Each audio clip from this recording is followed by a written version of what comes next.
వాళ్ళ అఫీషియల్ పేజ్లో డ్రామాలు ఆడుతున్నారు, రాకుండా పారిపోయామంట. పోలీసులు పట్టుకొని మమ్మల్ని ఆపి డ్రామాలు ఆడుతున్నామని చెప్తున్నారు. ఆడంగి లేదవలు దమ్ముందన్నోడు రమ్మను, ప్రూవ్ చేస్తాము.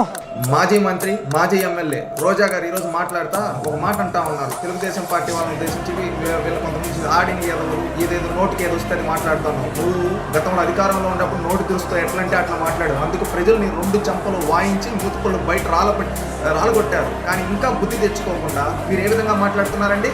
ఏంటి రాజకీయాల్లో వ్యక్తిగతంగా వచ్చి మాట్లాడతారు? హుందాతనంగా మాట్లాడడం నేర్చుకో. తప్పులంతా మీ పక్క పెట్టుకొని ఈరోజు బయటకు వచ్చి వచ్చి నోటికి ఎదుస్తుంది వాగుతూ ఉన్నాం. అది కరెక్ట్ పద్ధతి కాదు. పద్ధతి మార్చుకోండి ఇంకనైనా. ఎందుకంటే ఆడింగ్ ఎదవులు ఎట్లా పెట్టాలి నిన్ను కూడా అంటారు రేపు ఆ విధంగా నోరు వేసుకొని అరిస్తే. అందుకే నోరు అదుపులో పెట్టుకోనున్నాడు మా రోజమ్మ. ఒక హుందాతనమైన రాజకీయం చేయి.